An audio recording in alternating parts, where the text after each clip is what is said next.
Oi, eu sou a Amanda. Oi, eu sou a Ana Lu. E esse é o Só Mais Uma Coisa. Gente, há quanto tempo você odeia o seu corpo? Esse é o título de um texto do Substack da Laís Pinheiro, que é a nossa primeira convidada do Só Mais Uma Coisa. Uhul! Sim! Estamos iniciando uma temporada nova, entendeu? Novas coisas estão surgindo. E às vezes a gente vai trazer alguns convidados para conversar sobre temas muito relevantes. Sim. Esse tema, gente, já falamos várias vezes em alguns episódios sobre esse assunto. É muito importante. O texto da Laís é maravilhoso, a gente recomenda que vocês leiam também. A gente E ele vai deixar estar na os links descrição. na descrição, exato.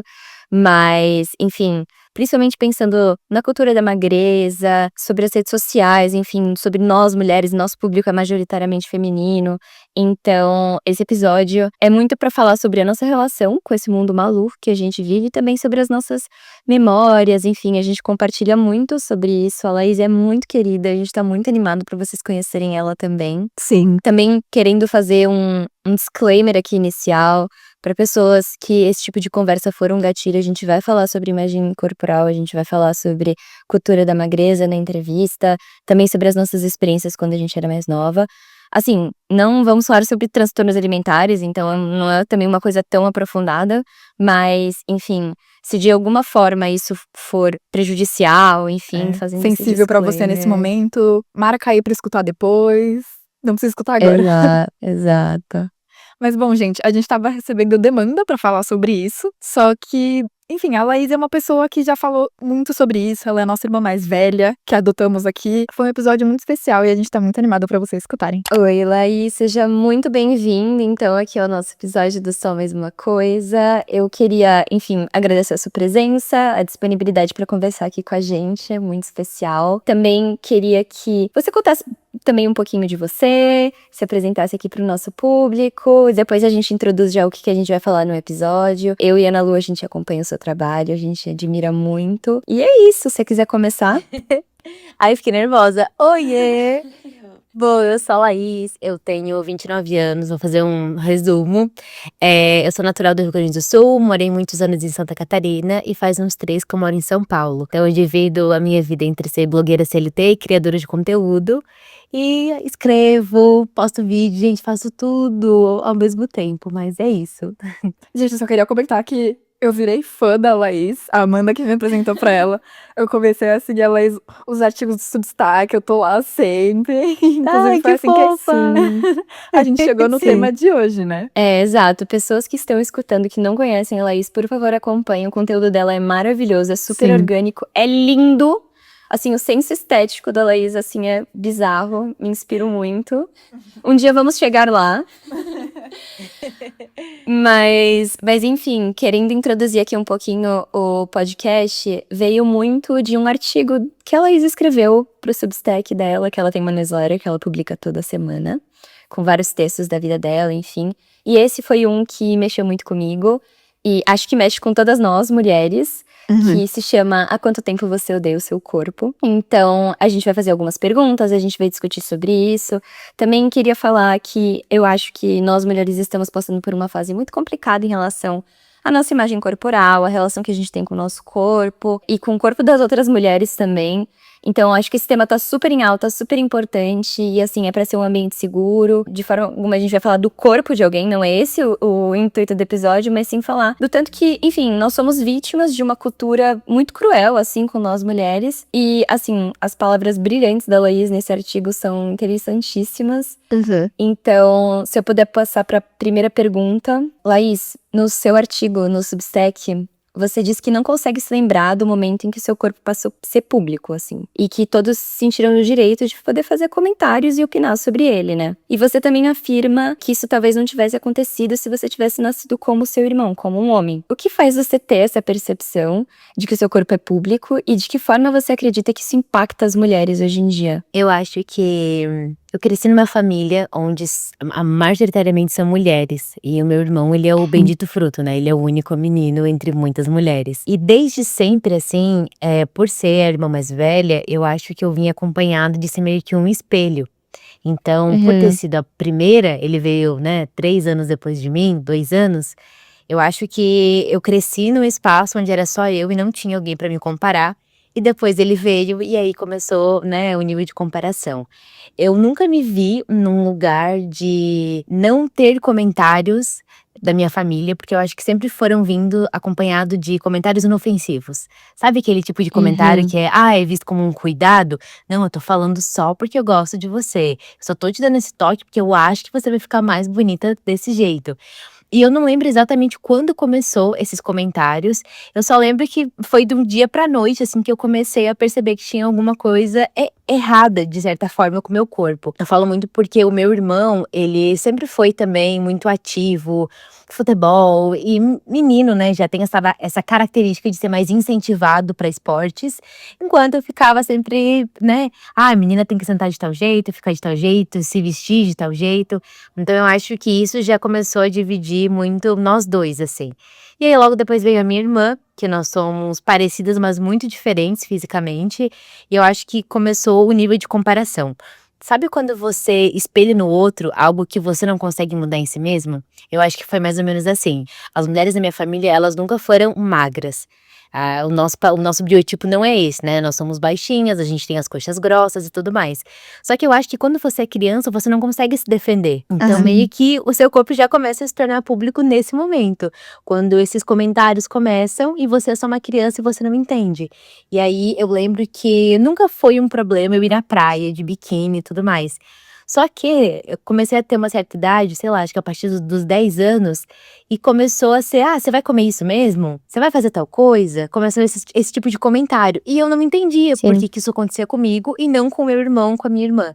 Então eu acho que eles começaram desde cedo, desde muito pequena, mas eu não via como algo afrontoso. Pra mim era só uma forma de Uhum. cuidado, sabe? Sim. Se eu puder daqui dar os meus 2 centavos, assim, com relação a essa pergunta, eu me identifico muito com a sua história também, porque eu tinha uma irmã mais nova, que era mais magra que eu, e eu fui uma criança que não era esteticamente magra, porque eu era saudável, sabe? Eu não tinha Uhum. nenhum problema de saúde ou coisas nesse sentido. E eu também sofri muitos comentários, assim. E eu lembro muito também da questão da praia, que pra mim praia era um lugar que eu me divertia muito, que era um lugar que eu gostava muito. Era o meu lugar feliz também. É o meu lugar feliz ainda, Exato. Eu sabe? também, eu amo até hoje, exata. Mas eu lembro que no começo da adolescência, da pré-adolescência principalmente, foi quando eu comecei a esconder o meu corpo. Então eu usava saída de banho o tempo inteiro, só usava biquíni quando eu estava dentro do mar, tipo, não tomava sol, não gostava de ir pra, sei lá, festa na piscina, sabe? Porque eu me sentia desconfortável, sempre estava enrolada na toalha, porque as pessoas faziam muito comentário. Eu sentia muito, às vezes, assim, tinha um lado da minha família que queria cuidar de mim, mas também tinham pessoas, às vezes, que só queriam fazer o comentário malvado, assim, sabe? E eu Exato. me sentia muito invadida, assim, várias vezes, e de me sentindo culpada também. E eu não sabia o que que eu podia fazer pra mudar o meu corpo, se eu tinha que mudar o meu corpo, por que que eu tinha que mudar meu corpo. Isso também era uma coisa que, assim, a minha irmã era muito mais magra que eu, e a gente comia a mesma coisa, só que os nossos corpos eram diferentes. E eu ficava tipo, gente, o que que é isso? Eu tenho uma maldição, eu nunca vou conseguir mudar, sei lá. Sim. E eu achava isso tão cruel, assim, sabe? Porque cada um tem um corpo, cada um tem um biotipo. Mesmo eu tendo uma irmã, a gente tem biotipos diferentes. Exato. A minha irmã era a mesma coisa que você, assim, nós sempre fomos muito parecidas intelectualmente, mas de corpo nós somos muito diferentes. O meu cabelo também é mais liso que Exato. o dela, ela tem a pele mais bronzeada que a minha, né, eu puxo mais pra um branco, assim, ela é um pouco mais bronzeada, ela tem mais melanina. Nós somos muito diferentes fisicamente. E eu lembro também que chegou um momento na adolescência dela que esses comentários também começaram a afetar ela, e ela também era uma mulher magra. Então eu lembro das fotos da praia, eu tinha menos vergonha do meu corpo do que ela. Ela estava sempre de camisetão, porque ela não queria, né, se mostrar vulnerável ali de biquíni no Sim. meio da minha família, que já começava com os comentários ofensivos também. Eles foram escalando. Começou em mim, aí foi pra ela e depois foi pra nós duas, assim. Uhum. Eu acho muito importante esse contexto, porque eu acho que é uma coisa que todo mundo se identifica, né? Se nós mulheres adultas sentimos que nossos corpos são públicos, na infância, eles são ainda mais. Eu não sei o que dá na cabeça das pessoas que elas sentem que na Exato. criança elas podem opinar tudo. Não sei se é porque tá em fase de crescimento, você acha que seu comentário, sei lá, pode ter alguma influência. E tem influência, só que não é influência positiva que você acha que você vai ter, não. Mas eu acho uma experiência muito comum. E eu acho que também é muito do que você disse. As pessoas, elas aprendem desde cedo que é dessa forma que deve ser. Sabe quando você Aham. não quebra o ciclo? E aí você segue, porque comigo foi assim, então eu vou fazer a mesma coisa nas crianças da minha família. E aí você vai seguindo com aquele padrão de Sim, que, é normal ficar comentando sobre o corpo dos outros. E não é, sim. sabe? Então hoje eu pratico muito mais isso com os meus priminhos, por exemplo. Eu não Aham. faço nenhum comentário estético sobre o corpo deles, porque eles são duas crianças saudáveis, sabe? Independente do peso ou, Exato. enfim, da aparência física. Também tem formas de você falar com a criança, principalmente com relação se você tá falando de uma criança obesa, isso também pode ser um problema para a saúde dela e tal, e exige tratamento, mas existem formas de falar isso, sabe, sem ter Exato. o cunho estético por trás, tipo: "Ah, se você emagrecer, as meninas vão gostar mais de você, os meninos vão gostar mais de você, você vai ser mais bonita". Tipo, entende? Não pode ter essa carga, assim, sei lá, eu já escutei isso também, quando você falou que você ia ficar mais bonita se você emagrecesse. Escutei isso da minha mãe. E olha que eu acho que minha mãe é uma pessoa bem desconstruída nesse sentido, mas foi uma coisa que me marcou muito. Ela uma vez virou pra mim e falou assim: "Ai, você ia ser tão bonita como tal amiga se você fosse mais magra". E Ai, tipo, gente, É. imagina, uma sei. criança escutar isso. Então, duas ideias já vêm na cabeça. Eu não sou bonita. Dois, eu preciso ser que nem aquela outra pessoa que eu não sou. Como que eu vou fazer isso, sabe? Então, é Exato. muito difícil, assim, pra criança entender esse tipo de comentário, né? E você Exato. meio que acaba se escondendo, sabe, você acaba criando um padrão onde toda aquela sua espontaneidade de criança, de não se importar muito com o que os outros vão pensar, você já começa a se ver: "Tá, então tem alguma coisa de errado no meu corpo, então provavelmente as outras pessoas não vão gostar de mim pelo que eu sou. Então eu preciso me Uhum. esconder", que foi o que eu comecei a fazer. Então ali pelos meus 13 anos, eu usava roupas que escondiam o formato do meu corpo, porque eu não queria que isso fosse acessível para as outras pessoas ficarem comentando.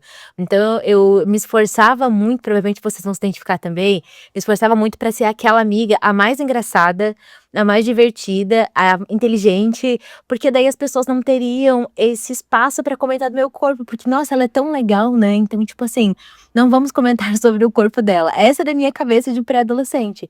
Até porque, as minhas amigas também tinham as questões dela, mas eu sempre achei que se ela por elas serem mais magras, então os problemas dela seriam muito diferentes dos meus, sabe? Sim. Uhum. Laís, eu só queria continuar um pouquinho essa questão da infância, Claro. essa contextualização. Você Tá. falou no seu artigo que desde a infância a sua alimentação era vigiada. Você já comentou um pouquinho disso Uhum. agora. E você falou de uma fatídica consulta com uma nutricionista que falou que você, diferentemente dos seus irmãos, que comiam sempre as mesmas coisas que você não poderia comer bolacha recheada. E de que forma você acha que esse momento específico afetou sua relação com a alimentação e com o seu próprio corpo? Eu não tenho certeza se foi exatamente esse momento, mas ele foi um dos principais causadores de uma possível compulsão alimentar que eu tive alguns anos depois. Porque eu acho que foi a primeira vez que eu fui restrita de comer algo que até então era comum na minha vida. Eu entendo todos os problemas, né, de comer bolacha recheada, ainda mais hoje em dia, né, tendo quase 30 anos, mas eu acho que Uhum. quando você é criança e você não ensina o porquê que não pode, o porquê que deve ser dosado, você acaba crescendo cheia de padrões e, né, essa compulsão alimentar. Então eu lembro que foi do dia pra noite, assim, a minha alimentação mudou drasticamente, sem nenhum aviso prévio, e eu já meio que entendi que tá, então eu vou precisar controlar muito mais do que os meus irmãos. E não importava o que eu fizesse de atividade física, de tudo da época, nada era suficiente, porque a minha alimentação ainda precisava ser restrita. Então eu Uhum. lembro que os meus irmãos, principalmente meu irmão, né, homem, ele não precisava ter como é que eu posso dizer? Os olhos não iam pra ele na hora que ele estava comendo. Os meus pais criavam comidas específicas pra mim. Então, por exemplo, o meu arroz era integral, no meu prato lá de comida, tipo, isso aos 11 anos, sempre tinha uma proteína, sempre incentivado a comer salada. E sim, ótimo, é muito saudável, é muito inspirador começar isso desde criança. Nunca tive nenhuma questão ou restrição quanto a isso, mas é que eu acho que o problema começa quando você restringe e não ensina. Sabe, se Aham. lá no começo tivesse me explicado: "Ó, Laís, então, funciona assim, esse daqui é açúcar, açúcar vai pra cá. Isso daqui é gordura, gordura vai pra cá. Por que que é importante você equilibrar?". Então, tipo assim, quando você restringe uma criança de "não pode", você acaba influenciando completamente na vida dela a partir dali e nem se dá conta. Então eu lembro que Sim. essa nutricionista era muito aquele perfil de nutricionista que a restrição era a chave. Se ela parar de comer tal coisa, então talvez ela consiga emagrecer. E aí, os meus pais, né, imagina, isso foi em 2007, 2006, algo que eles levaram ao pé da letra, assim, bom, então a gente vai restringir cada vez mais a alimentação dela, ao ponto de ela conseguir emagrecer, como se só desse jeito eu pudesse ser saudável, como se não pudesse existir corpo saudável de outros formatos, né, magro é sempre visto como saudável, e outras pessoas acima do peso são consideradas pessoas não saudáveis. Então eles já tinham esse comportamento comigo desde essa época. É impressionante, foi uma consulta com um profissional da saúde que engatilhou essa restrição pra mim. É Aham. bizarro pensar nisso. Eu espero que hoje em dia a gente esteja numa mentalidade diferente, porque eu sinto que a mentalidade, você é mais velha que nós, eu e a Amanda a gente tem 23 anos, mas se na mentalidade que quando a gente cresceu era de um jeito e eu sinto que era muito mais atrasado do que é hoje, realmente espero que hoje a gente tenha mudado um pouco essa visão. Sim. Eu passei por muitas consultas também que meu peso foi uma questão muito grande. Era aquela curva do crescimento e do peso, e aí era Aham. sempre tipo, Amanda no sobrepeso, é preciso emagrecer, e aí comentários. Fui nutricionista também, mas eu não era que nem você, eu não comia de tudo. Eu era uma criança que gostava de comer só, tipo, McDonald's, assim. E aí, tipo, a minha mãe, eu lembro da minha mãe, ela, tipo, pelo amor de Deus, prova uma fruta. E eu, tipo, não, eu não quero. E eu acho que também vinha de um lado que eu gostava muito de comer. Eu não sei como é que era isso pra vocês. Depois também, se vocês puderem compartilhar. Eu acho que é interessante a gente falar disso, da nossa relação com a comida quando a gente é criança. Porque, enfim, eu tenho uma pessoa muito próxima a mim que passou por um tratamento de transtorno alimentar. E uma coisa que a psicóloga, a nutricionista falaram que quando a gente nasce criança, a gente nasce com sinais de fome e saciedade muito aguçados. Então, que a gente tem muita noção de quando a gente tá com fome, de quando a gente não tá com fome, do que a gente tá com fome também, porque o nosso cérebro, enfim, ele tem isso muito bem regulado pra nossa sobrevivência, querendo ou não, somos bichinhos, né? Eu acho que assim, quando eu era mais nova, eu tinha esses sinais de fome e saciedade, mas devido aos comentários das outras pessoas, eu olhava pra aquilo e queria cada vez mais me apropriar e controlar. Tipo, as pessoas estão falando que eu não posso comer, eu vou comer. Porque eu tinha um lado meu de teimosia, assim, também, sabe? E aí, conforme sou o assim. tempo... Exato! Conforme o tempo, eu fui perdendo os sinais de fome e saciedade do que eu queria. E aí era tipo assim, nossa, ninguém tá olhando, então agora eu posso comer o que eu quero, com aquele pote de Nutella, sabe? Posso, enfim, comer uma barra de chocolate, almoçar uma barra de chocolate, porque ninguém vai me julgar. E aí, acho que daí que vem muitos comportamentos transtornados também que a gente tem com relação à nossa alimentação. Eu não tô falando que são transtornos alimentares, mas que são comportamentos transtornados Sim. também, né? E que a gente perde o prazer de comer.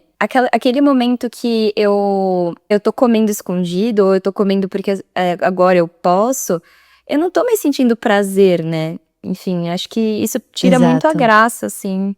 Cara, a comida, você falou tudo, assim, comida pra mim sempre foi vista de um lugar de muito afeto. Então as minhas melhores lembranças sempre foram acompanhadas de comida. Eram os aniversários, era Natal, eram Exato. festas de final de ano. Então, e quando eu me vi nesse lugar de restrição absurda, a gente meio que vai tentando compensar para outro lado. Então, por mais que eu restringia a minha alimentação, meio que eu estava tentando caber naquele padrão, porque se eu fosse de tal jeito, se meu corpo tivesse tal formato, então os meus pais e os meus familiares Sim. gostariam mais de mim, sabe? Então eu lembro até de um Sim. comentário que o meu avô, ele era a minha pessoa número 1, assim. Ele era a única pessoa que eu lembro que não falava sobre o meu corpo e nem nada. Mas teve um dia que ele comentou de uma forma muito doce, e aí ele falou assim: eu acho que você tinha que cuidar um pouco mais da sua alimentação, mas é pela sua saúde. Não pra você caber em nenhum formato, em nenhum padrão estético. Só que isso me magoou de uma forma muito absurda, sabe, porque eu acho que é isso, por ter crescido num ambiente onde o cuidado era visto como algo controlável, eu pensei: "Bom, meu avô então é a única pessoa segura que eu posso ser eu mesma". Só que aí quando ele também falou isso pra mim, eu fiquei: "Meu Deus", meu chão caiu, assim. Até ele... Até ele, exatamente, nem nos padrões, né, pra ele eu estava no formato ideal, assim. E você, amiga? Bom, gente, a minha experiência da infância, eu acho que vai diferir um pouco, porque a Amanda falou, né, dessas curvinhas que você vê no pediatra, do peso, da altura. E eu sempre tava nas menores, eu nunca cheguei em malnutrição, enfim, mas eu sempre fui muito magrinha. E eu senti esse lado de a sua não come mais, você tem que comer mais. Eu nunca fui fresca com tipos de comida, mas eu não comia em quantidades. E isso também foi muito explorado, assim, na minha família, eu acho que minha educação alimentar, no geral, foi bem boa. Mas tinha essa questão, eu sempre tava na última barrinha, assim, saudável. Então, isso era uma preocupação. Mas, mesmo eu, fui vítima do culto à magreza. Como assim a criança que tá na última barrinha de saudável, assim, antes da malnutrição, sofre desse mal? Porque eu lembro, principalmente na minha pré-adolescência, de eu pensar, não, eu sou magra e eu tenho que manter esse padrão porque isso me faz ter valor. Então eu tenho que manter isso a qualquer sim. custo. Então até eu, sei lá, queria fazer exercício e não sei o que pra manter a minha magreza. Até eu, às vezes, me olhava no espelho e falava, não, eu tenho que emagrecer. Eu acho que minha barriga tá crescendo, vamos começar a fazer umas abdominais. Então, é impressionante que, de todos os lados, eu acho que a gente é vítima desse culto à magreza. Exato, eu acho que nunca é o suficiente, né? Por Exato. mais, é isso, eu acho que, tipo, o corpo da mulher, ele é muito público de todos os lados. E mesmo quando você ainda tá num certo padrão, né, como você comentou, não é o suficiente. Você sempre precisa dar um pouquinho a mais e continuar entregando o seu a mais, sabe? Era o que eu tentava fazer. Tá, já que eu não tenho o padrão ideal, eu não tenho a altura ideal, então eu vou tentar compensar de um outro lado. Então eu vou dar tudo de mim no meu carisma, mesmo quando eu não estiver nos meus melhores dias, porque aí eu vou ter um valor, né? As pessoas vão gostar de mim pelo que eu sou. Exato. Sim. Eu também via muito isso. Eu não me achava uma criança bonita, eu tinha várias questões também, eu sou baixinha. Ficava tipo, então, ok, vamos ver as coisas do padrão de beleza que eu tô alcançando. Então, Aham, ok, é minha tipo magreza. isso. Mas eu tinha que começar no carisma também. É, exato. Não, mas falando então, agora que a gente entrou um pouco no assunto de atividade física, desse culto à magreza, também uma outra pergunta que a gente queria te fazer é que você falou no seu artigo, no Substack, que com 12 anos você descobriu a academia. Então, a gente, enfim, queria explorar um pouco isso e também compartilhar um pouco do nosso lado também, do que te levou a ir pra uma academia, frequentar as aulas de spinning, jump. Nossa, tinha as aulas muito características dos anos 2000, né? Tipo, jump. Sim. Nossa, eu amava, me Eu- sentia muito icônica. Exato, exato. Eu achava muito legal, assim. E então, se puder falar um pouquinho de como Claro. que foi essa experiência também, ia ser legal. Olha, eu lembro do dia em que eu tava andando na rua e meu pai me pegou pela mão e a gente foi no balcão da academia do meu bairro pra saber quanto eram os planos e se eu já poderia fazer tendo 12 anos. E aí eles Meu falaram, Deus. claro, ela pode vir, temos instrutores, temos suporte, pode deixar que ela venha, ela pode vir fazer uma aula experimental e tudo mais. E aí, ele sem pensar duas vezes, ele falou, não, amanhã ela já vem aqui então pra conferir. E aí eu fiz essa aula experimental, gente, eu não tinha nem roupa pra ir, tipo, eu era, né, pré-adolescente, então eu fui de Uhum. leg, all star, usando meu topzinho, mas não aqueles top de academia, aqueles tops que a gente usava, porque na época, né, ali em 2009, 2010, não era top direito de academia, né, adolescente e pré-adolescente Sim. usava aqueles topzinhos, tipo, sutiã, De assim. paninho. É, Uhum. exato, de paninho, eu não tinha nem suporte pra eu fazer atividade física. E aí eu lembro que eu era meio adolescente emo nessa época, então eu ia de lápis de olho, assim. E aí eu não conseguia me encaixar nesse lugar. Toda vez que eu ia, eu me sentia muito fora, sabe? Era como se realmente não era pra eu estar ali, porque eram pessoas muito mais velhas do que eu. Até os adolescentes já tinham, tipo, 15, 16 anos e eu era a única que tinha 12. Então, foi um ambiente que eu acho que eu tive que conquistar e abrir caminho pra estar ali. E aí, aos poucos, eu fui fazendo amizade, fui conhecendo as pessoas. Ah, vim fazer uma aula de spinning. Aí fui fazer uma aula de spinning, virei amiga do professor. Ah, tinha a minha bicicleta favorita. E aí, eu acho que o esporte ele entrou na minha vida como uma forma de me salvar, mas ao mesmo tempo, eu via ele como uma forma de me punir também. Então, assim, por eu não Uhum. caber dentro de um padrão, e para eu conseguir comer as coisas que eu gostava de comer, então eu precisava punir o meu corpo, fazendo o máximo de atividade física que eu conseguisse fazer, para daí sim eu perder as calorias que eu precisava. Então eu lembro que no início, quando eu comecei a emagrecer, imagina, né, o organismo de alguém que tem 12, 13 anos é muito diferente de um organismo de quem tem 30. E aí na época, nossa, eu emagreci muito rápido, porque era isso, era alimentação saudável e atividade física. E aí eu comecei a emagrecer de uma forma muito absurda, e aí sim, os meus pais começaram a fazer comentários de nossa, você tá tão bonita. Cara, foram as primeiras vezes que eu escutei, assim, algo relacionado ao meu corpo estético. E aí eu pensei, nossa, então é isso. Então é isso que eu preciso fazer. Então eu preciso fazer muita atividade física, perder muitas calorias pra conseguir compensar as coisas que eu quero comer, e aí sim eu vou estar dentro desse padrão, sabe. Só que ainda assim não era o suficiente, né, tipo, sempre chega um momento onde você chega no efeito platô, onde você não emagrece mais, né, da forma que precisa, e aí eu comecei a pensar: "Cara, o que mais que eu preciso fazer?". Então eu lembro de frequentar academia, assim, às vezes eu fazia aula de musculação, aula de spinning, fazia aula de jump e, gente, eu saía da academia, tipo assim, 9 da noite. Eu ia, Meu tipo, Deus. 5 horas, 6 horas Aham. depois da escola, assim, que acabava 5h30, e eu ficava até as 9 da noite fazendo academia, e os meus pais achavam o máximo, porque aí, né, eu estava mexendo meu corpo. Então, assim, foi um período que eu não me arrependo pelas escolhas que eu fiz, até porque eu não tinha direito como escolher, né, meio que É. foi assim: "Você vai", e aí eu fui.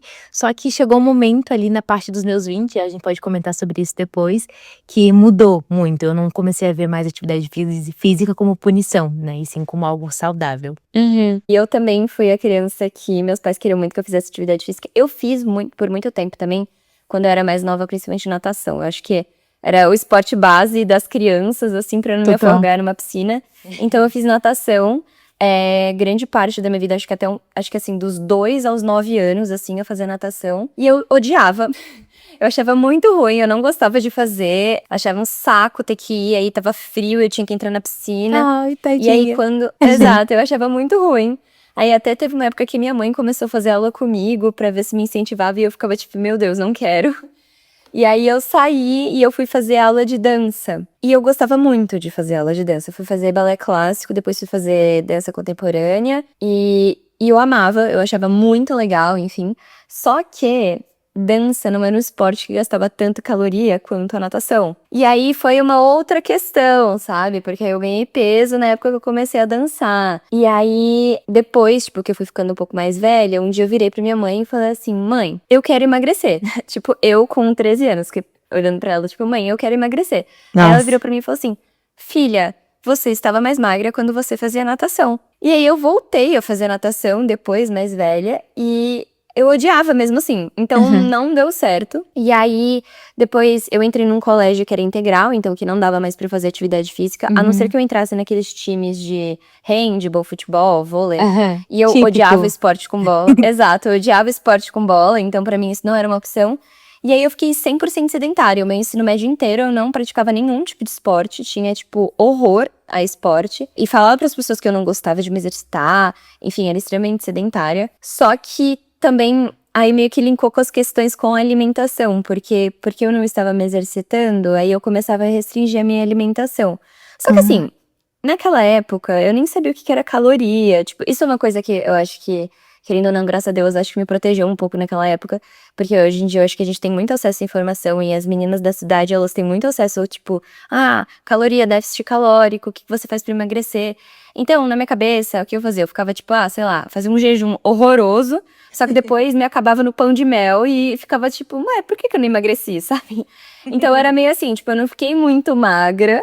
Mas eu também não engordei tanto, assim, na época do meu ensino médio, mas era uma questão, porque, tipo, comparado com as minhas amigas do ensino médio, eu não era mais magra. Eu nunca era mais magra, sempre, e eu não me sentia bonita, tipo, at all, assim.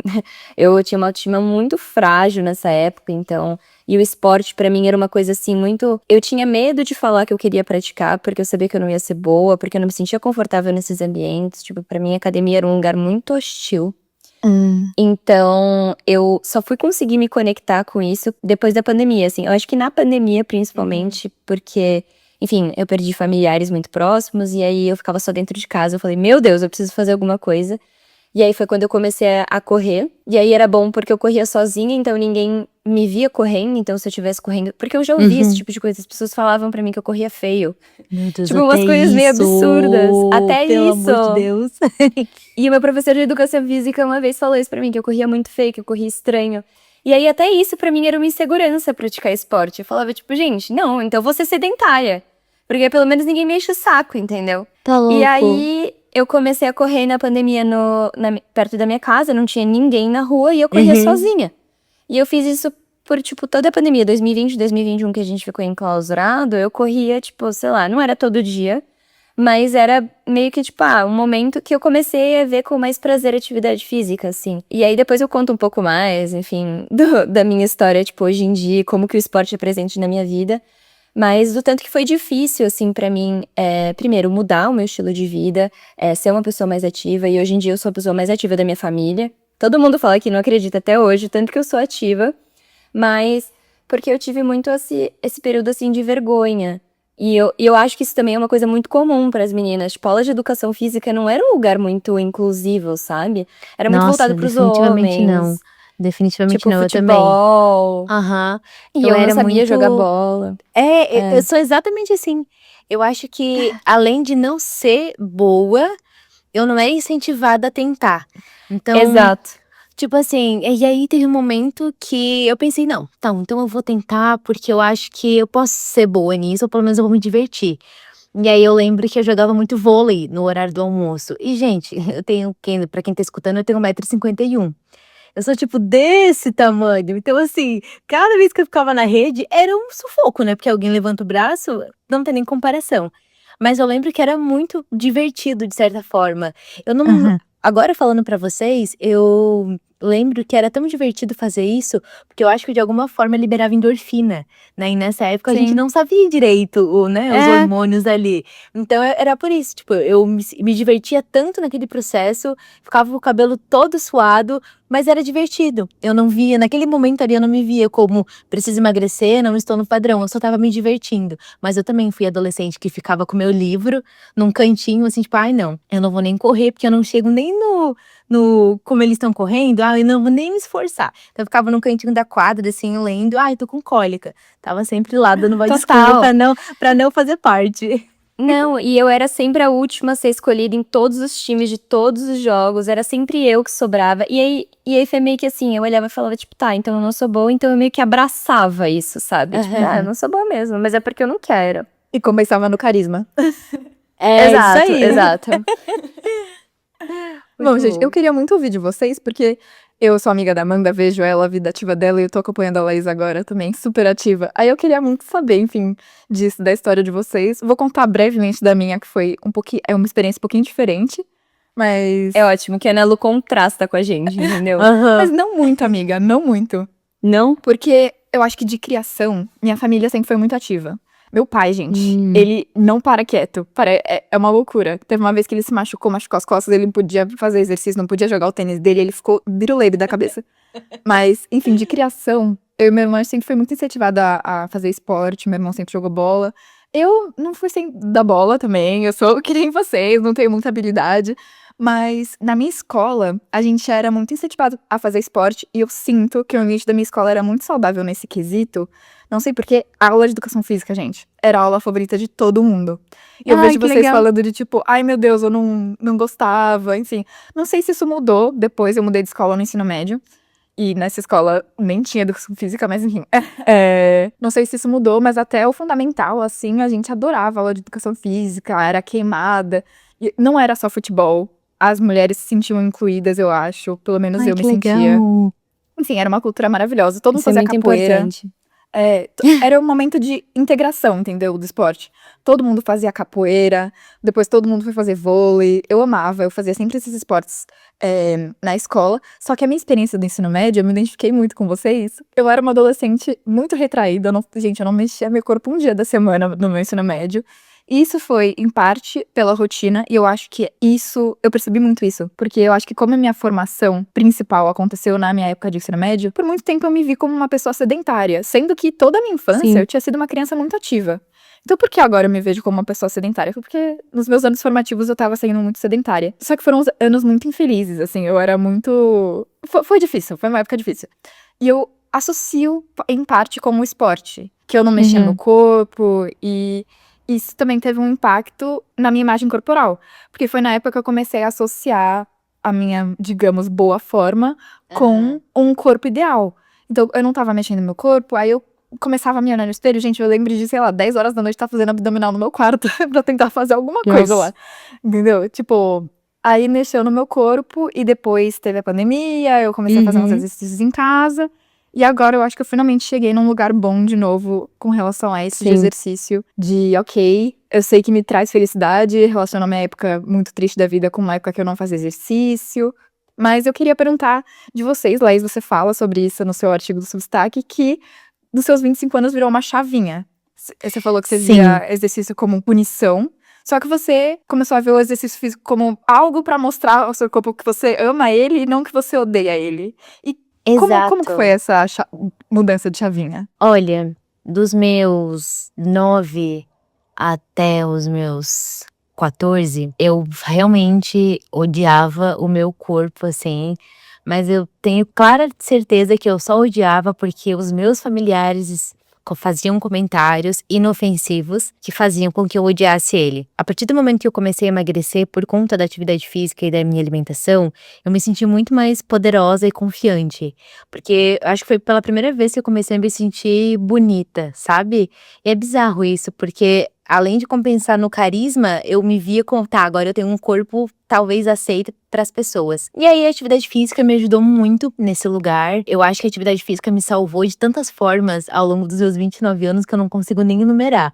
Porque por mais que eu fui colocada ali à força pelos meus pais, como uma forma de me controlar desde o início, ao mesmo tempo, esse lugar me salvou muitas vezes, porque sendo uma adolescente ativa desde sempre, fez com que eu conseguisse controlar um pouco a minha ansiedade, que eu visse que o meu corpo era capaz de fazer. Então, sem querer, eu me sentia muito mais forte e resistente para todo o resto, sabe? Isso da chavinha dos 25 anos foi exatamente na pandemia também, parecido com vocês. Mas eu acho que por ter sido uma adolescente e jovem adulta muito ativa, o período pandêmico foi absurdo pra todo mundo, eu acho. Mas assim, foi horrível. Foi. Eu acho que eu ficava muito tempo dentro de casa e, gente, era um caos dentro da minha cabeça. Eu não conseguia pensar direito. Todos os livros que eu abria pra ler não eram suficientes, eu ficava entediada, foi péssimo.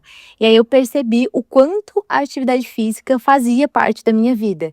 E aí, o primeiro momento, depois que eu comecei, né, comecei a fazer caminhadas pelo bairro de máscara, depois eu já tomei as vacinas e tudo mais, a primeira coisa que eu fiz foi voltar pra academia. Só que a diferença a Laís do início dos 16 é completamente da Laís do início dos 24 pra 25. Eu não era mais a pessoa que gostava tanto assim de musculação.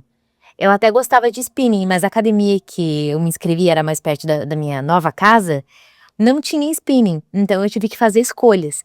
Aí eu voltei pra musculação e me sentia muito fora daquele lugar. Eu ficava tipo, não sou eu preciso de um cardio, eu preciso me movimentar, eu preciso suar, eu preciso ficar chapadinha de endorfina de alguma forma. A musculação não é o suficiente. E aí, eu lembro que uma amiga na época falou assim, eu faço aula de crossfit funcional. Quem sabe você não faz uma aula experimental? Eu fiquei, nossa, será? Eu? Numa aula de grupo? Logo eu? A que não era escolhida. Tipo assim, não, acho que não. E aí eu vi os stories dela nessas aulas de funcional e crossfit e ficava, meu Deus, que legal, que legal, que legal. Gente, eu fiz uma aula experimental e eu nunca mais saí. Foi incrível.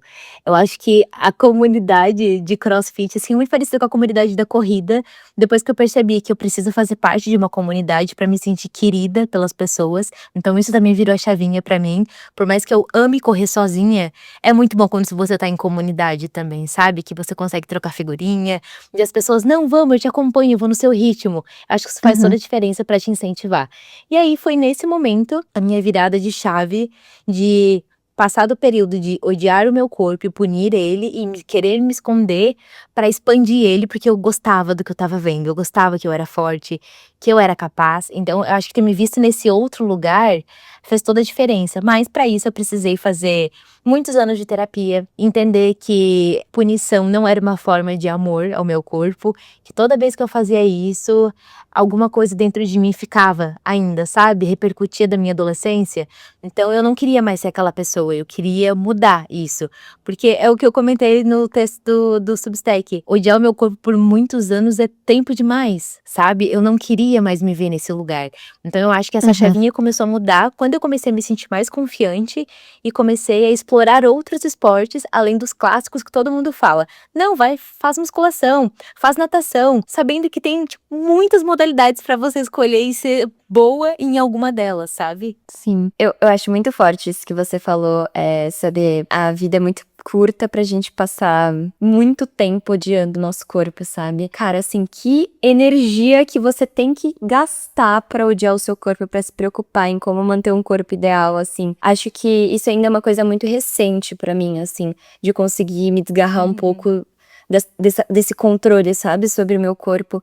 E o tanto que é libertador isso, sabe? E aí, falando um pouquinho sobre a minha experiência com o esporte, o tanto que, enfim, eu já falei várias vezes no podcast, mas a Laís também é da minha assessoria de corrida.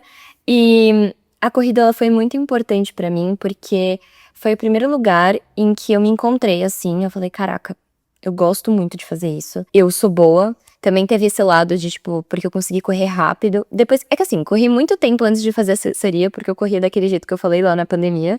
Então, quando eu entrei na assessoria de corrida, que eu já corri há uns 2, 3 anos, eu já tinha experiência, sabe?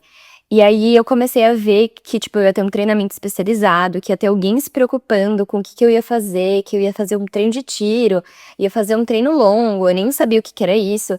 Aí comprei um relógio, foi todo aquele momento, assim, comoção. E acho que foi muito importante pra mim, todas as conquistas que eu tive na corrida, assim, as distâncias que eu consegui percorrer. Eu corri até uma meia maratona, Laís também, diva. Arrasou. E isso pra mim foi uma coisa muito grande, assim. Eu lembro que na minha primeira meia maratona, eu tava correndo, né, no começo, e aí teve uma pessoa, um corredor que parou do meu lado, e ele olhou e ele falou assim, essa é a sua primeira prova? E aí eu falei pra ele assim, de meia maratona porque era uma prova, era a SP City, que é uma prova em São Paulo que ela tem ou 42 ou 21. Aí ele falou, que distância que você tá fazendo? Eu tô fazendo 21 quilômetros. Aí ele olhou pra mim e falou assim, cara, de todas as pessoas que eu tô vendo aqui, você é a pessoa mais feliz da corrida, assim. Tipo, transparece muito pelo seu rosto que você tá muito feliz. É muito engraçado isso, porque você tá, tipo, sorridente. E eu nem percebia, sabe? Mas é porque eu tava muito feliz mesmo. Porque eu olhei pra aquilo e falei, cara, eu tô fazendo uma coisa muito grande, assim, que eu nunca achei que eu ia ser capaz de fazer. 21 quilômetros pra mim é uma distância absurda. Eu ainda acho uma distância enorme. Mas, assim, poder percorrer aquilo, poder correr. Tipo, uma coisa é você caminhar 21 quilômetros, agora você correr Concordo. durante 21 quilômetros é Não, muita e pensa loucura, ficar assim. no período de restrição. Ano passado eu fiz uma cirurgia, eu fiquei 2 meses sem correr. Gente, Nossa, realmente, 1 quilômetro horrível. era muita coisa. 2 É muita era coisa. muita coisa. Eu fiquei, tipo, eu Exato. reaprendi a isso de novo. Porque a gente acaba num limbo na corrida que você, 10 quilômetros é de boa. Gente, 1 hora correndo, tranquilo. Mas na hora que você fica totalmente restrita e volta, nossa, é completamente Sim. diferente. Não, e eu tive um começo na corrida, não sei como é que foi pra vocês. Ai, gente, desculpa, agora vai virar um papo de corrida, mas daqui a pouco a Falem, gente já hablem. volta. Mas é que quando eu comecei, não tinha blogueira de corrida, não era forte, tipo, não tinha o boom da corrida, sabe? Porque foi 2020. Então, pra mim, tipo, 1 quilômetro era coisa pra caramba. Tipo, eu olhava pra 1 quilômetro e falava, gente, isso é uma distância assustadora. Eu não conseguia correr 1 quilômetro. Eu corria com aquele aplicativo da Nike no celular. Eu Eu lembro que, tipo, os meus... Total, exato. Com aquele aplicativo que pausava, que marcava tudo errado e tal. E aí eu corria com aquilo. Aí eu não aguentava correr, tipo assim, 100 metros, porque eu já ficava super ofegante e eu começava a caminhar. Só que aí eu fui começando, corre, anda, vou conseguir. E eu lembro que as minhas conquistas, elas não eram por tempo, não era por nada, mas era tipo, caraca, hoje eu corri 4 quilômetros. Tipo, eu caminhei, tipo, eu percorri essa distância no meu dia, sabe?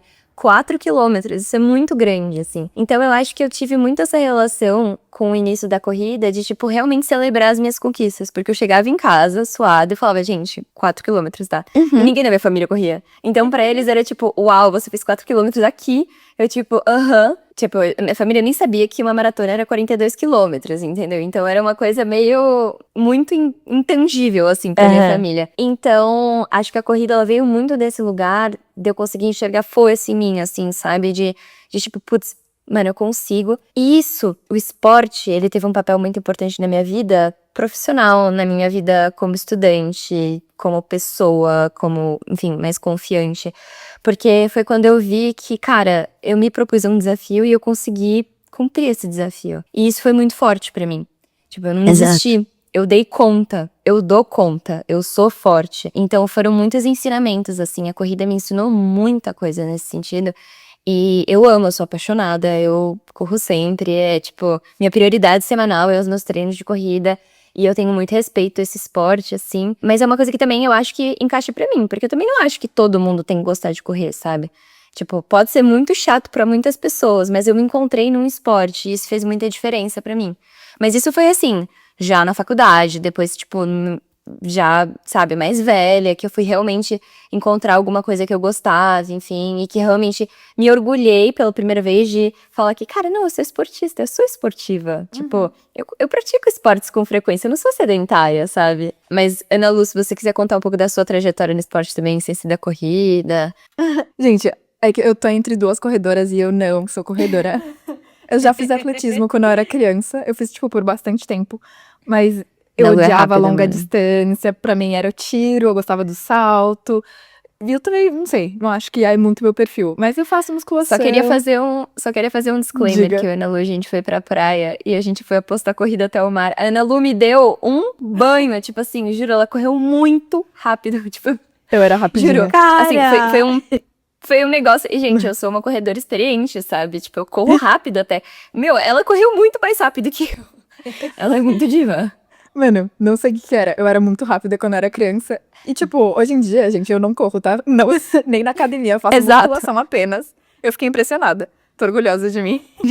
Mas Diva. meu objetivo era ser saudável, entendeu? Eu saí de uma fase muito ruim tipo, pré-pandemia, ensino médio, que eu não mexia meu corpo, pra, ok, pessoas mexendo nosso corpo, e eu comecei a fazer personal. Tipo, que é um privilégio que muita gente não tem, mas eles sempre perguntam, né, qual é a sua prioridade? E eu sempre falo, gente, eu quero ter um corpo saudável. Porque isso também, vou falar, e a gente vai fazer alerta de gatilho antes do episódio, mas eu sou uma pessoa que eu reconheço que eu sou muito obsessiva, entendeu? Então, se eu entro numa noia, sair dessa noia vai ser muito difícil, entendeu? Então, eu sempre me policiei muito em relação a isso de comer, enfim, do meu corpo. Porque se eu entrasse em qualquer buraco, ia ser muito difícil sair. Então, Sim. até de falar pra mim mesma, de falar pras outras pessoas, entendeu? Eu sempre me policiei muito. Tipo, não, eu não tô fazendo academia pra ficar com o corpo da Bruna Marquezine. Tipo, eu tô fazendo academia porque eu quero ser saudável. E eu acho que isso de afirmações pra mim mesma ajudou muito eu a não entrar num ciclo vicioso, assim, em relação ao meu corpo. Então é mais isso. Eu faço esporte ainda hoje pra me manter saudável. E eu acho que eu tô num lugar bom, assim. E eu comecei a fazer musculação mais a sério recentemente. E eu tô gostando de ver meus músculos crescerem. Tipo, eu tô numa fase bem boa. Mas, falando sobre isso, eu acho que seria legal a gente falar um pouco sobre esse momento cultural que a gente tá vivendo. Que todo mundo tá vendo que tá todo mundo praticando esporte. E gente, eu sinto Sim. que eles não era assim. Mas Não. eu sinto também que apesar de eu ver vários impactos positivos dessa cultura fitness, wellness, eu também vejo um lado muito negativo, que eu não acho necessariamente que essa cultura vem desse lado que a gente acabou de falar, de amar o seu corpo e fazer esporte porque você Sim. quer, enfim, seu corpo é um templo e você quer, enfim. Mas, principalmente anúncio que eu vejo muito no Instagram, no TikTok, que é de tipo, ó, o carnaval tá chegando, hein? Cadê o shape do seu corpo? Não vem de um lado bom, assim, de vamos manter seu Sim. corpo saudável. É, olha esse corpo ideal, você não quer ter esse corpo? Aparece Sim. até, de um guaxinim. Eu não tô criticando necessariamente, mas é um anúncio que Meu apareceu Deus. muito pra mim no TikTok, que é o aplicativo de um guaxinim que ajuda você a controlar a sua alimentação. Enfim, vários anúncios, realmente, que essas plataformas impulsionam, que fazem parte dessa cultura wellness. E eu não sei necessariamente se vem de um lado bom. Eu não tenho necessariamente uma opinião formada, eu queria realmente ouvir de vocês. Laís é nossa especialista no tema, que já falou várias vezes. Eu quero muito ouvir de você. O que você acha desse momento cultural que a gente tá vivendo? Olha, eu acho que é muito estranho quando a gente sai de um momento onde, na verdade, não sai, né? A gente maqueia aquele momento de que, nossa, amamos o corpo, corpos positivos, a gente vê esse momento em todos os lugares, pra voltar pra um outro momento de novo, de canetas emagrecedoras, pessoas, tome esse suplemento aqui pra você emagrecer, pare de comer isso, esse daqui é um inibidor de apetite. Ai, é muito cansativo. As lojas Sim. de departamento começam a diminuir o tamanho das roupas pra que você consiga emagrecer e caiba naquelas roupas. Eu acho que é um movimento que eu gostaria de ter uma visão muito positiva sobre, não, futuramente as novas gerações, mas eu acho que é algo que sempre vai estar meio que acompanhado ou maquiado por um tempo e vai estar sempre intrínseco. Eu acho que nesse momento, assim, o que eu mais faço é me proteger. De que forma? Uhum. eu me protejo nas minhas redes sociais, eu acompanho pessoas que eu realmente me identifico. Eu acho que ser uma pessoa que não tem um corpo padrão e compartilha isso sendo uma pessoa que abriu o caminho, facilita também para outras pessoas se identificarem. Inclusive, hoje mesmo, antes de gravar o episódio, eu fui num evento de corrida. E aí vieram 2 pessoas falar comigo que acompanham o meu trabalho, que começaram a correr por conta de mim. E eu sou tipo, gente, eu sou uma corredora que assim, eu sou uma corredora lenta, eu vou no meu, eu crio as minhas playlists no meu momento. É outra coisa, sabe? Eu acho que é muito mais a ver com a minha saúde mental do que com a estética do meu corpo. Eu acho que o corpo meio que entra como segundo plano e consequência. Essa semana que eu comentei com vocês que foi meio estressante no meu trabalho, a corrida, eu tava me sentindo tanta falta da corrida, das minhas músicas, assim, eu fechava o olho e eu podia quase sentir o pós-corrida, a endorfina pós-corrida, porque eu sabia que esse momento ia me deixar um pouco mais leve, sabe? Eu acho que é isso, assim, por mais que a gente tenha um movimento de magras, magras, magras em todos os lugares, eu acho que a gente precisa ser autoconsciente, sabe? Do tipo, tá, por que que isso tá me influenciando? Isso tem alguma coisa a ver comigo? Por que que me toca nesse lugar? E, de qualquer forma, se proteger o máximo que você consegue. Saindo com as suas amigas, falando sobre isso em terapia, seguindo pessoas com corpos normais. E outra coisa, saindo de casa. Eu acho que quando você Sim. sai de casa, as pessoas ao seu redor, elas têm aquele corpo do Instagram? Quando você vai na praia, as pessoas são iguais às do Instagram? Eu acho que esse exercício me ajuda muito. Principalmente quando eu tô em Sim. fase de TPM, que eu fujo dos espelhos aqui de casa. Eu fico tipo assim, não, tá, vou deixar o celular em casa, vou dar uma volta aqui na quadra pra respirar um pouco. E isso me ajuda muito, sabe? Então, por mais que seja um movimento que tá em todos os lugares, eu acho que a gente precisa se proteger de alguma forma pra não cair nesse limbo de, nossa, será que eu deveria emagrecer também, já que tá todo mundo emagrecendo? Sabe, se questionar mais? Eu tenho uma relação, assim, também um pouco diferente, mas quando começaram a surgir as blogueiras fitness, eu era sedentária. Então era uma época que eu ainda não praticava muito esporte. E aí foi quando eu comecei a correr e tal, e aí eu me inscrevi numa academia. Aí eu falei, putz, vou começar a seguir. Eu não acompanhava esse nicho, isso não era pra mim algo que eu acompanhava. Eu falei, eu vou começar a seguir blogueiras fitness pra elas me incentivarem. E aí eu segui a Manu City na época. Icônica. E ela era a diva que acordava 4 horas da manhã pra treinar. Então, era um negócio que, tipo assim, eu acordava de manhã pra treinar e eu tava não querendo ir.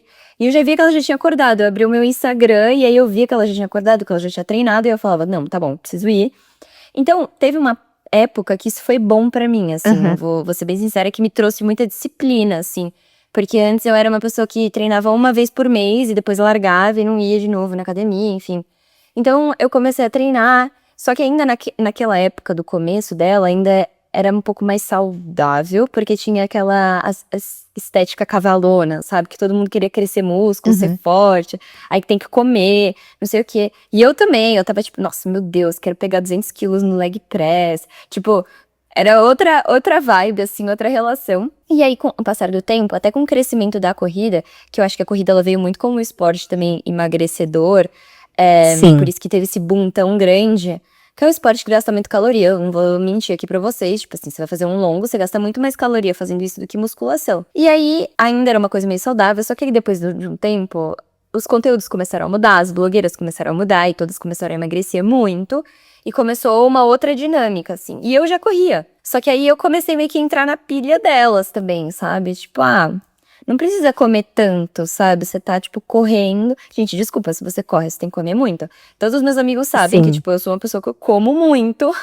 porque eu gasto muita energia e eu preciso repor essa energia. Mas eu comecei a acompanhar meninas que não repunham essa energia. E isso começou a ser uma coisa que eu comecei a levar pra mim também. Tipo, não vou comer tanto, vou comer normal. Só que não, gente. Se eu corri, sei lá, por exemplo, 15 quilômetros, eu preciso comer muito mais do que eu como quando eu não corri nada, sabe? E aí isso começou a ter uma influência muito negativa pra mim, até um ponto que eu cheguei e falei assim, cara, não, eu vou parar de seguir todo mundo. Eu vou parar de seguir todas as influencers fitness que me dão qualquer tipo de gatilho. Ou porque elas têm um corpo diferente do meu, que é um corpo mais magro, ou porque elas fazem comentários que eu acho que são comentários transtornados, ou porque elas têm uma rotina muito diferente da minha, que não trabalham e que não têm uma vida Que corrida, vivem enfim, e que conseguem. disso. Exato, que tem Aham. uma disponibilidade muito Uhum. maior pra poder fazer o esporte. E aí eu parei de seguir todo mundo, tipo, eu só continuei seguindo as divas, por exemplo, a Laís, que é uma diva que Aham. não é tóxica, entendeu? Então, se você quer ter uma inspiração de lifestyle, ela eu indico de Olhos Fechadas. Uhum. Mas também tem outras pessoas também que eu acho que tem uma vida mais equilibrada e que mostram muito como conciliar também, porque eu acho importante, assim, eu nunca vou voltar a ser sedentária, eu vou fazer esporte pra sempre. Mas eu quero que isso seja leve, eu quero que eu veja prazer nisso e que não tenha só um fim estético, porque, gente, pelo amor de Deus, tipo, eu faço atividade física porque eu quero, poder levantar da privada quando eu for idosa, sabe? Carregar minhas compras no mercado, tipo, Exato. eu quero ter E um coração saudável. um Se for parar corpo numa forte UTI. também, sabe? Eu acho que é Exato. isso, tipo assim, nossa, como é que você consegue, sei lá, ficar 3 dias num festival de música? Gente, porque o meu corpo tá forte, porque eu tenho Sim, resistência, exato. porque eu tenho constância com a atividade física. Exato. Eu acho que a atividade física, eu gosto muito quando ela sai desse lugar só pra pessoas maromba e ela expande isso pra outras pessoas no sentido de saúde e tudo mais. Eu acho que De funcionalidade, né? Exato, aquela influenciadora Mari Krieger, nossa, ela é ótima. Ela sempre fala Uhum. do poder da musculação, o quanto isso é importante, o quanto a partir de uma certa idade você começa a perder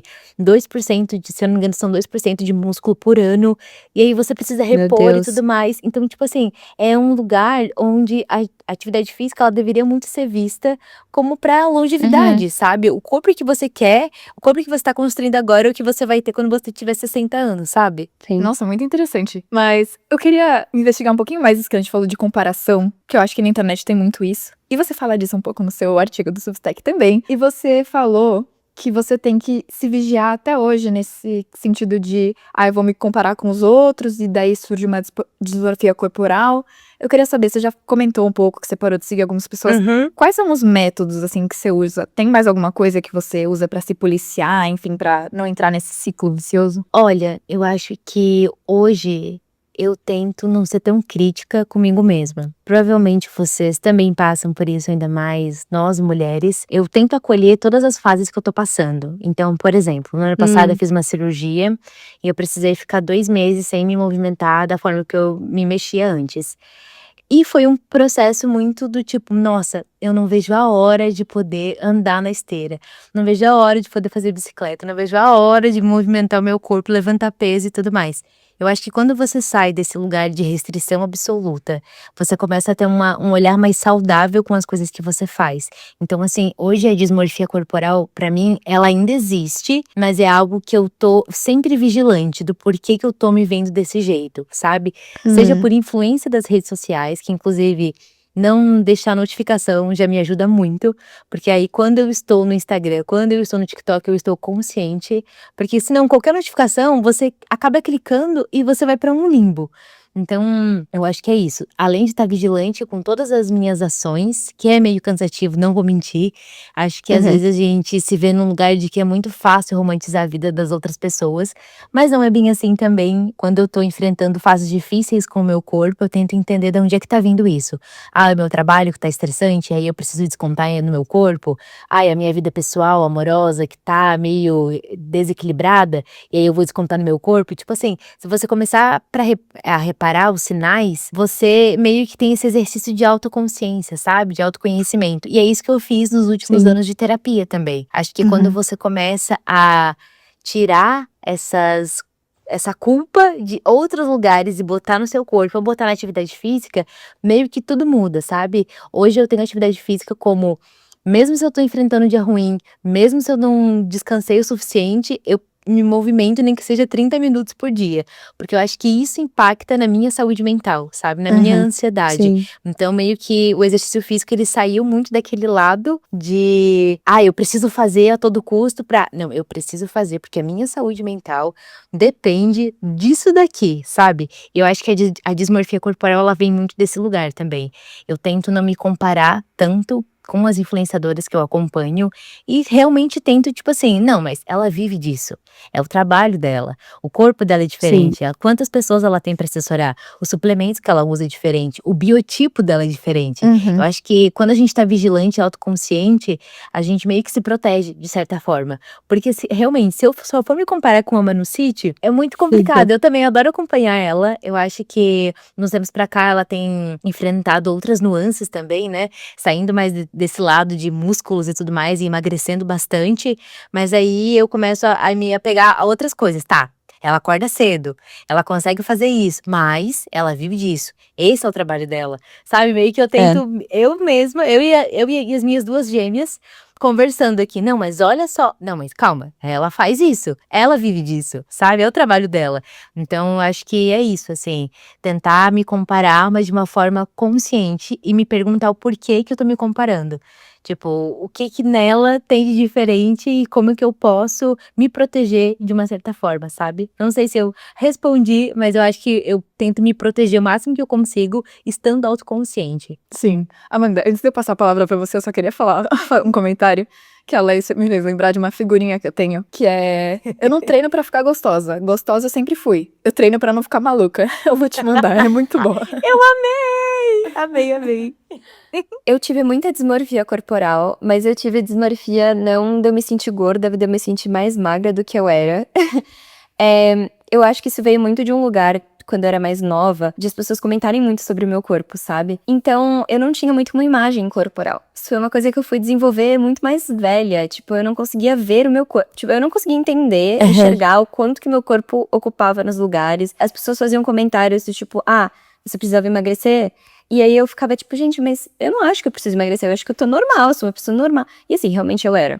É só porque as pessoas eram muito cruéis. Tá. Mas isso me levou a ter uma dismorfia corporal também, assim, isso foi muito difícil de lidar, e aí depois eu passei por um processo de emagrecimento, e aí eu tive dismorfia corporal do lado de eu me sentir maior do que eu realmente era. E eu acho que, assim, uma coisa que me ajuda muito, tipo, quando eu tô um pouco com essas crises, é evitar olhar no espelho. Eu sei que, às vezes, isso pode ser meio contraintuitivo, mas às vezes a gente olha no espelho e a gente se vê maior do que a gente realmente é, sabe? Então, Nossa, eu concordo super. exato. Tipo, tem várias vezes que eu me olho no espelho e eu falo, cara, eu tô enorme, essa roupa não caiu bem, tipo, eu não tô me sentindo confortável. E aí eu vou pro evento com a roupa que eu não tô me sentindo confortável, a gente tira foto e aí eu vejo que, tipo, não tem nada a ver, que aquilo era da minha cabeça, Exato. sabe? E outra coisa, se você tá fazendo tudo que você faz, se você tá cuidando da sua alimentação, ou tá numa semana estressante, acabou, sei lá, comendo mais de uma sobremesa, ou se você tá num contexto onde você tá de TPM, mas você tá fazendo tudo que você pode, tá fazendo seus treinos de corrida, tá fazendo a sua musculação, cara, é só uma fase, sabe? Dorme que passa. É só uma fase. Exato, dorme que passa. Então, uma coisa que me ajuda muito, tipo, com esses momentos de dismorfia, é às vezes tirar foto. E assim, tirar foto, não olhar pra foto naquele momento, porque eu estou com o olhar da dismorfia, e depois eu vejo a foto. Porque aí eu consigo, tipo, me tranquilizar um pouco mais, assim. Eu já fiz isso várias vezes, assim. Em dias que eu estava me sentindo mal, eu não estava me sentindo bem com o meu corpo. Aí eu falo, não, tá bom, vou tirar uma foto minha, e aí não vou ver agora, mas vou ver depois, isso vai me acalmar um pouco, porque, assim, olhar no espelho, às vezes, acaba sendo um pouco angustiante, assim, nesses momentos. Concordo. Mas eu acho que, assim, já melhorei muito a relação com o meu corpo, hoje em dia eu tenho muito mais consciência corporal. Acho que a dismorfia também vem muito de uma falta de consciência corporal, Sim. que eu acho que eu tinha muito, principalmente por conta do sedentarismo. Acho que quando a gente não mexe no nosso corpo, a gente não sabe o que o nosso corpo pode fazer, o que ele ocupa, do que ele é capaz, e a gente não olha muito pro nosso corpo quando a gente não se exercita. Então, o exercício físico também foi muito importante pra eu entender, assim, o que o meu corpo é, como que ele é, tipo, qual que é o formato do meu corpo, sabe? Gente, eu não tinha noção nenhuma. Tipo, era uma coisa meio absurda, assim. Por exemplo, se eu me visse de costas, eu acho que eu não ia conseguir me reconhecer se tivesse o meu cabelo, sabe? Porque eu não sabia como era o meu corpo. E, assim, eu sei que isso é uma experiência, tipo, bem peculiar e particular minha, mas foi algo que dificultou muito a questão da dismorfia pra mim. Mas, enfim, melhorei muito. Hoje em dia eu acho que eu tenho uma consciência corporal boa, até comparado com outras pessoas, mas ainda acho que sempre a gente tem algo a melhorar.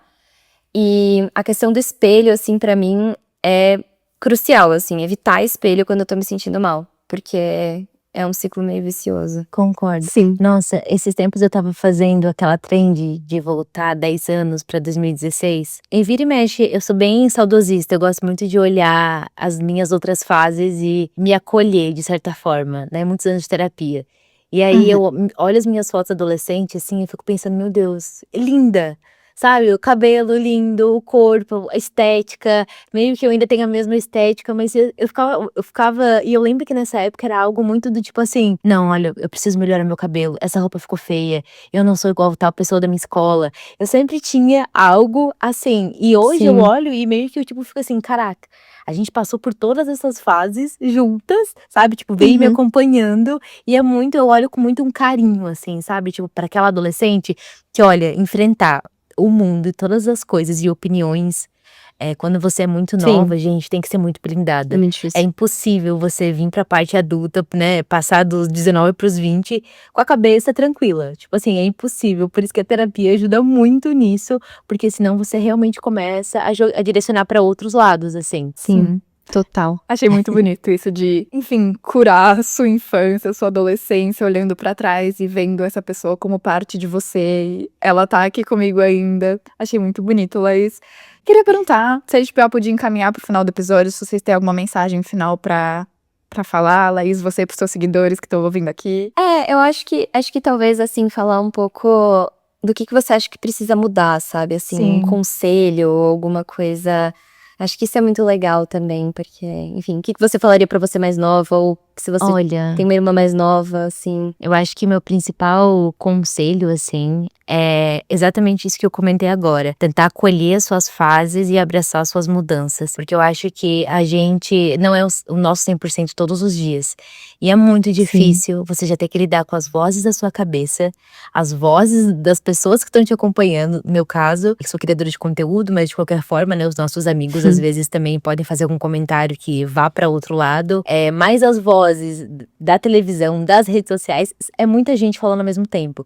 Então eu acho que o que me ajuda mesmo é ter esse exercício de autoconsciência, de entender por que é que eu tô desse jeito e como que eu consigo me proteger disso. E realmente acolher as versões que a gente foi pra conseguir olhar pra frente. Porque se a gente sempre ficar voltando pro passado, não, porque eu sofri muito quando eu era adolescente. Não, porque eu era muito compulsivo quando eu era adolescente. Eu acho que eu ficar voltando toda hora é muito cansativo, porque você não consegue ter espaço pra olhar pra frente. Então, isso é algo que me ajuda muito, assim. Eu curei muitas dessas feridas, as cicatrizes ainda estão aqui, mas ao mesmo tempo eu não fico mais lá, porque não tem mais ninguém lá. Agora eu tô olhando pra frente. E a Laís da frente vai fazer 30 anos. A Laís da frente tá em outro momento de transição de carreira, sabe? Eu começo a me ver em outros lugares, que só foi possível lutar nesses lugares porque a Laís lá de trás deu esse primeiro passo, esse primeiro impulso. Então eu acho que é isso, sabe? Acolher muito as suas mudanças e fases e entender que realmente é um momento. Se hoje você tá enfrentando alguma questão, sei lá, seja profissional, seja no seu corpo, e você tá fazendo tudo que você consegue fazer ou gostaria de fazer algo diferente, tenta entender que é realmente uma fase. E às vezes essas fases são importantes para que a gente consiga passar por isso, sabe? Eu acho que essa linearidade na vida não existe. Tá o tempo todo feliz, tá o tempo todo triste, não existe. Eu acho que é tipo, você se autopoliciar e entender que tá, respira fundo e é só uma fase, daqui um pouquinho tudo muda. Ou semana que vem, nós mulheres, inclusive, que temos 4 semanas do mês diferentes, uma de cada uma, eu tento me acolher, assim. Essa semana eu estava muito emotiva e eu assim, tá, que semana do mês que... Ah, tá, vai descer. É por isso que eu tô assim, sabe? Eu meio que, tá, beleza, então nessa fase aqui, eu preciso ter um pouco mais de carinho comigo. Tá tudo bem comer um bolo de chocolate, tá tudo bem eu tomar uma coquinha zero, sabe? Eu começo a me acolher mais. Ai, muito obrigada, assim, mas só mais uma coisa antes da gente terminar o episódio. Laís, eu queria perguntar qual que é a música da semana que você indica aqui para os nossos ouvintes. Eu e a Ana Lu, a gente sempre recomenda as nossas músicas. A gente tem uma playlist no Spotify. E ia ser muito especial se você compartilhasse com a gente a música que você, enfim, tá curtindo essa semana. Olha, eu tenho por ter passado por alguns dias sem poder escutar música, porque eu estava trabalhando num evento, eu tava com muita saudade da minha playlist de favoritos. E a uma que tem tocado sempre, assim, na minha playlist é a nova música do Harry Styles. Eu não sei se vocês escutam, mas eu tô Aham. apaixonada por essa música, porque eu acho que reflete muito um novo momento de mundo, assim, que é um não imediatismo. Gente, ele começa a introdução tem 40 segundos. Ele vai cantar lá perto de 1 minuto. Então, assim, ó, eu tô amando essa nova era. Acho que é muito anti-TikTok, anti-redes sociais, né? Que é você demorar mais pra introduzir as músicas.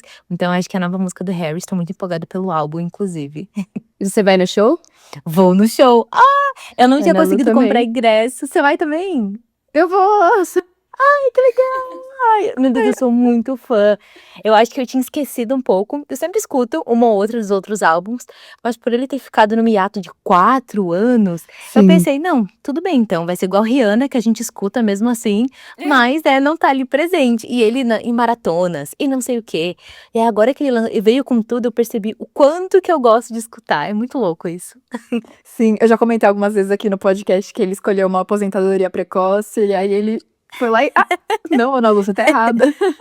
Exatamente, uma fase ainda bem mais madura, né? Tipo, Sim. diferente, assim. Eu amei a recomendação. Tudo. Amanda, qual é a sua? Gente, a minha vai ser brasileira, vai ser da Nanda Tsunami. Eu descobri ela faz pouco tempo, assim, foi no podcast da Lela Brandão. Mentira, foi indicação de uma amiga minha. E depois eu escutei no podcast da Lela Brandão também, foi indicação. E tem uma música dela que se chama Oi Linda. Essa música é muito boa. E eu acho que ela casa um pouco com o tema do nosso episódio. Porque ela é muito voltada, tipo, em empoderamento feminino. E aí, nós somos mulheres muito fodas e lindas, enfim. E essa vai ser minha música da semana. Eu acho ela muito boa. E é isso. E você, Nalu? Ai, eu amei a recomendação da Nanda Tsunami, porque eu tô ouvindo bastante ela agora. Mas. Eu nem conhecia a diva. Eu ouvi no podcast da Lela e fiquei tipo assim, tá, vou ouvir depois. Gente, Nunca é mais muito chegou boa. Tem depois.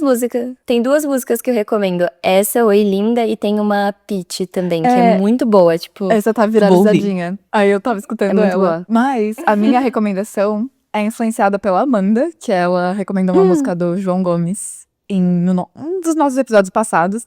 Aí eu fui ouvir, né? Eu tô ouvindo muito a playlist da nossa formatura. E quando eu não tô ouvindo a playlist da nossa formatura, eu tô ouvindo o João Gomes. Então a minha recomendação vai Amo. ser Beija-Flor, do João Gomes. Ai, amei! Beija-Flor. Eu amo Beija-Flor, essa música é linda. Mas antes da gente finalizar, Laís, a gente já mencionou a Lela Brandão nesse episódio, faz parte do nosso bingo. A gente vai fazer uma cartela de bingo dos nossos episódios, porque todo episódio sempre fala das mesmas coisas. Da pandemia, da Lela Brandão, enfim, tem temas recorrentes. A gente se refere a ela como nossa mãe. E você é nossa irmã mais velha. Eu queria perguntar se você aceita esse posto de irmã mais velha. Eu amei, sim. Nossa, quando eu conversei com vocês, primeira vez, assim, eu conheci a Amanda, eu acho que eu gosto muito de me ver nesse lugar, de poder influenciar mulheres mais novas e poder ser vista como referência por mulheres mais velhas também. Então eu acho que por estar ali meio no limbo ainda, não pulei pros 30, ainda tô nos 29, eu acho que eu me vejo muito nesse lugar de poder, né, dar conselho e tudo mais. Então sim, eu amei, eu amo a Lela também, minha web amiga, ela é tudo, adoro os podcasts também. Eu queria comentar, inclusive, Tudo. que eu tô usando uma blusa que eu comprei da loja da Lela Brandão, Lela Brandão, e eu usei um cupom seu, Laís Diva. Ai, que legal! Tudo, amei. Eu também tô usando, que é essa daqui. Ai, gente, eu amo. Inclusive, isso é um ótimo tópico também, gente. Usar roupas do seu tamanho faz toda a diferença pra você ser mais confiante. Nossa, Quando sim. você não fica usando roupa que é menor do que o seu tamanho, cara, se você usa, Exato. sei lá, 40, usa 40, minha filha. Porque senão, você vai ficar se diminuindo, tentando caber num tamanho que não te cabe Que mais. você não sabe? serve. Exato. Que você não Sim. serve, exato. E é só um número. É só um número, é só uma letra. Isso não significa nada. Exato. Ai, Exato. total. Exato. Laís, só queria te agradecer 1000 vezes, assim, você é a primeira convidada que a gente recebe aqui, então tinha que ser muito especial, e você é. Eu tô amando te acompanhar, amo seus conteúdos. Se você não conhecia a Laís, gente, a gente vai deixar todas as informações dela na descrição desse episódio. Enfim, muito obrigada, Laís. Gente, muito obrigada a vocês Sim. pelo convite. Eu desejo todo o sucesso e clareza nas ideias para vocês. Eu acho que vocês são 2 mulheres jovens e trazem assuntos, assim, que a gente precisa da luz, sabe. Então eu acho que vocês estão no caminho certo, assim, estão trilhando o próprio caminho de vocês. Eu acho que o podcast merece sim, né, ter mais ouvintes e ser mais escutado, porque eu acho que são assuntos que são super relevantes. Então muito obrigada pelo convite. Sempre que quiserem a gente pode bater um papo. Ah, não pode deixar que vão surgir muitos outros Vão. convites. Esse foi só um dos seus artigos, você tem vários para serem debatidos. Sim. E é isso também, queria agradecer pela presença, por ser a nossa primeira convidada, por toda a paciência, por ter conversado comigo quando você nem me conhecia, enfim. Isso faz muita diferença pra gente que é pequenininha e tá querendo crescer. E a gente acredita muito no nosso projeto. E agora você faz parte dele também. Muito Obrigada, obrigada. divas. Bom, gente, foi essa a nossa entrevista com a Laís. Eu espero que vocês tenham gostado. Se você é novo aqui, seja bem-vindo. Se você ficou até o final, muito obrigada. Sim, eu espero que vocês tenham gostado. A gente amou ter a Laís aqui com a gente, poder falar sobre esse tema com mais profundidade e sensibilidade também. Eu acho que isso é uma coisa que falta muito. A gente não tava falando sobre, tipo, peso ou coisas nesse sentido. E era pra ser um episódio leve. Eu espero que, enfim, se vocês quiserem também compartilhar um pouco da vida, da trajetória de vocês também, isso vai ser muito rico pra gente. A gente tem muito carinho pela comunidade que a gente tem aqui do podcast, então a gente fica muito feliz. Para além disso, comunicados gerais, né? Vamos lá. Vista.